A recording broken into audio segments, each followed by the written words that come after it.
Capítulo 20. De la jamás vista ni oída aventura que con más poco peligro fue acabada de famoso caballero en el mundo, como la que acabó el valeroso Don Quijote de la Mancha. No es posible, señor mío, sino que estas hierbas dan testimonio de que por aquí cerca debe estar alguna fuente o arroyo que estas hierbas humedece, y así será bien que vamos un poco más adelante, que ya toparemos donde podamos mitigar esta terrible sed que nos fatiga, que sin duda causa mayor pena que la hambre. Parecióle bien el consejo a Don Quijote, y tomando de la rienda a Rocinante, y Sancho del cabestro a su asno, después de haber puesto sobre él los relieves que de la cena quedaron, comenzaron a caminar por el prado arriba a tiento, porque la escuridad de la noche no les dejaba ver cosa alguna. Mas no hubieron andado 200 pasos cuando llegó a sus oídos un grande ruido de agua, como que de algunos grandes y levantados riscos se despeñaba. Alegróles el ruido en gran manera, y parándose a escuchar hacia qué parte sonaba, oyeron a deshora otro estruendo que les aguó el contento del agua, especialmente a Sancho, que naturalmente era medroso y de poco ánimo. Digo que oyeron que daban unos golpes a compás con un cierto crujir de hierros y cadenas, que acompañados del furioso estruendo del agua, que pusieran pavor a cualquier otro corazón que no fuera el de Don Quijote. Era la noche, como se ha dicho, escura, y ellos acertaron a entrar entre unos árboles altos, cuyas hojas movidas del blando viento hacían un temeroso y manso ruido, de manera que la soledad, el sitio, la escuridad, el ruido del agua con el susurro de las hojas, todo causaba horror y espanto, y más cuando vieron que ni los golpes cesaban, ni el viento dormía, ni la mañana llegaba, añadiéndose a todo esto el ignorar el lugar donde se hallaban. Pero Don Quijote, acompañado de su intrépido corazón, saltó sobre Rocinante y, embrazando su rodela, terció su lanzón y dijo: «Sancho amigo, has de saber que yo nací por querer del cielo en esta nuestra edad de hierro para resucitar en ella la de oro, o la dorada, como suele llamarse.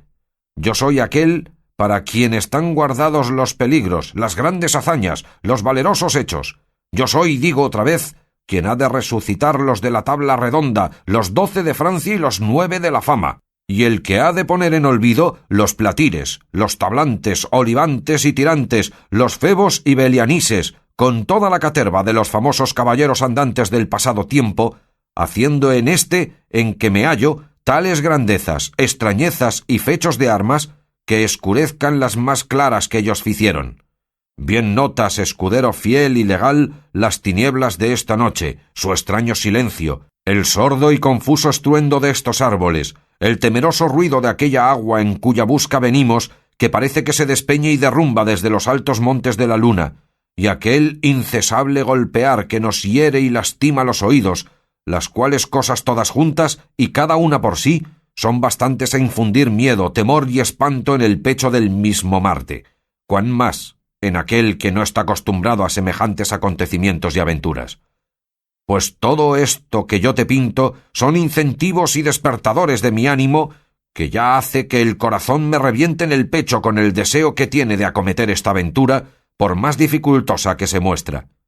Así que aprieta un poco las cinchas a Rocinante y quédate a Dios, y espérame aquí hasta 3 días no más, en los cuales, si no volviere, puedes tú volverte a nuestra aldea, y desde allí, por hacerme merced y buena obra, irás al Toboso, donde dirás a la incomparable señora mía Dulcinea que su cautivo caballero murió por acometer cosas que le hiciesen digno de poder llamarse suyo». Cuando Sancho oyó las palabras de su amo, comenzó a llorar con la mayor ternura del mundo y a decille: «Señor, yo no sé por qué quiere vuestra merced acometer esta tan temerosa aventura. Ahora es de noche, y aquí no nos ve nadie. Bien podemos torcer el camino y desviarnos del peligro, aunque no bebamos en 3 días. Y pues no hay nadie que nos vea, menos habrá que nos note de cobardes. Cuanto más que yo he oído predicar al cura de nuestro lugar, que vuestra merced bien conoce, que quien busca el peligro perece en él. Así que no es bien tentar a Dios acometiendo tan desaforado hecho, donde no se puede escapar sino por milagro. Y basta los que ha hecho el cielo con vuestra merced en librarle de ser manteado como yo lo fui y en sacarle vencedor, libre y salvo de entre tantos enemigos como acompañaban al difunto. Y cuando todo esto no mueva ni ablande ese duro corazón, muévale el pensar y creer que apenas se habrá vuestra merced apartado de aquí cuando yo, de miedo, dé mi ánima a quien quisiere llevarla. yo salí de mi tierra y dejé hijos y mujer por venir a servir a vuestra merced, creyendo valer más y no menos. Pero como la codicia rompe el saco, a mí me ha rasgado mis esperanzas, pues cuanto más vivas las tenía de alcanzar aquella negra y malhadada ínsula que tantas veces vuestra merced me ha prometido, veo que en pago y trueco de ella me quiere ahora dejar en un lugar tan apartado del trato humano. Por un solo Dios, señor mío, que non se me faga tal desaguisado, y ya que del todo no quiera vuestra merced desistir de acometer este fecho, dilátelo a lo menos hasta mañana, que a lo que a mí me muestra la ciencia que aprendí cuando era pastor, no debe de haber desde aquí al alba 3 horas, porque la boca de la bocina está encima de la cabeza y hace la medianoche en la línea del brazo izquierdo. «¿Cómo puedes tú, Sancho?» dijo don Quijote, «ver dónde hace esa línea, ni dónde está esa boca o ese colodrillo que dices, si hace la noche tan escura que no parece en todo el cielo estrella alguna?» «Así es», dijo Sancho, «pero tiene el miedo muchos ojos y ve las cosas debajo de tierra, cuanto más encima del cielo, puesto que por buen discurso bien se puede entender que hay poco de aquí al día». «Falte lo que faltare», respondió don Quijote, «que no se ha de decir por mí ahora ni en ningún tiempo que lágrimas y ruegos me apartaron de hacer lo que debía a estilo de caballero. Y así te ruego, Sancho, que calles, que Dios, que me ha puesto en corazón de acometer ahora esta tan no vista y tan temerosa aventura, tendrá cuidado de mirar por mi salud y de consolar tu tristeza. Lo que has de hacer es apretar bien las cinchas a Rocinante y quedarte aquí, que yo daré la vuelta presto, vivo o muerto». Viendo pues Sancho la última resolución de su amo, y cuán poco valían con él sus lágrimas, consejos y ruegos, determinó de aprovecharse de su industria y hacerle esperar hasta el día, si pudiese. Y así, cuando apretaba las cinchas al caballo, bonitamente y sin ser sentido, ató con el cabestro de su asno ambos pies a Rocinante, de manera que cuando don Quijote se quiso partir, no pudo, porque el caballo no se podía mover sino a saltos. Viendo Panza el buen suceso de su embuste, dijo: «Ea, señor, que el cielo, conmovido de mis lágrimas y plegarias, ha ordenado que no se pueda mover Rocinante, y si vos queréis porfiar y espolear y dalle, será enojar a la fortuna y dar coces, como dicen, contra el aguijón». Desesperábase con esto don Quijote, y por más que ponía las piernas al caballo, menos le podía mover. Y sin caer en la cuenta de la ligadura, tuvo por bien desosegarse y esperar o a que amaneciese o a que Rocinante se menease, creyendo sin duda que aquello venía de otra parte que de la industria de Sancho. Y así le dijo: «Pues es así, Sancho, que Rocinante no puede moverse. Yo soy contento de esperar a que ría el alba, aunque yo llore lo que ella tardar en venir». «No hay que llorar», respondió Sancho, «que yo entretendré a vuestra merced contando cuentos desde aquí al día, si ya no es que se quiere apear y echarse a dormir un poco sobre la verde hierba, a uso de caballeros andantes, para hallarse más descansado cuando llegue el día y punto de acometer esta tan desemejable aventura que le espera». «¿A qué llamas apear o a qué dormir?», dijo don Quijote. «¿Soy yo por ventura de aquellos caballeros que toman reposo en los peligros? Duerme tú, que naciste para dormir, o haz lo que quisieres, que yo haré lo que viere que más viene con mi pretensión». «No se enoje vuestra merced, señor mío», respondió Sancho, «que no lo dije por tanto». Y llegándose a él, puso la una mano en el arzón delantero y la otra en el otro, de modo que quedó abrazado con el muslo izquierdo de su amo, sin osarse apartar de él un dedo. Tal era el miedo que tenía a los golpes que todavía alternativamente sonaban. Díjole don Quijote que contase algún cuento para entretenerle, como se lo había prometido, a lo que Sancho dijo que sí hiciera si le dejara el temor de lo que oía.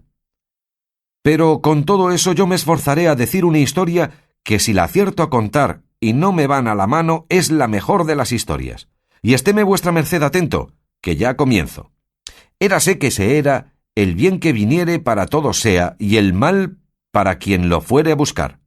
Y advierta vuestra merced, señor mío, que el principio que los antiguos dieron a sus consejas no fue así como quiera, que fue una sentencia de Catón Zonzorino Romano, que dice: y el mal para quien le fuere a buscar, que viene aquí como anillo al dedo, para que vuestra merced se esté quedo y no vaya a buscar el mal a ninguna parte, sino que nos volvamos por otro camino, pues nadie nos fuerza a que sigamos donde tantos miedos nos sobresaltan.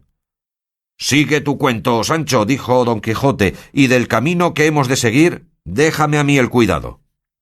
Digo, pues, prosiguió Sancho, que en un lugar de Extremadura había un pastor cabrerizo, quiero decir que guardaba cabras, el cual pastor o cabrerizo, como digo de mi cuento, se llamaba Lope Ruiz, y este Lope Ruiz andaba enamorado de una pastora que se llamaba Torralba, la cual pastora llamada Torralba era hija de un ganadero rico, y este ganadero rico... «Si de esa manera cuentas tu cuento, Sancho», dijo don Quijote, «repitiendo 2 veces lo que vas diciendo, no acabarás en 2 días. Dilo seguidamente y cuéntalo como un hombre de entendimiento, y si no, no digas nada».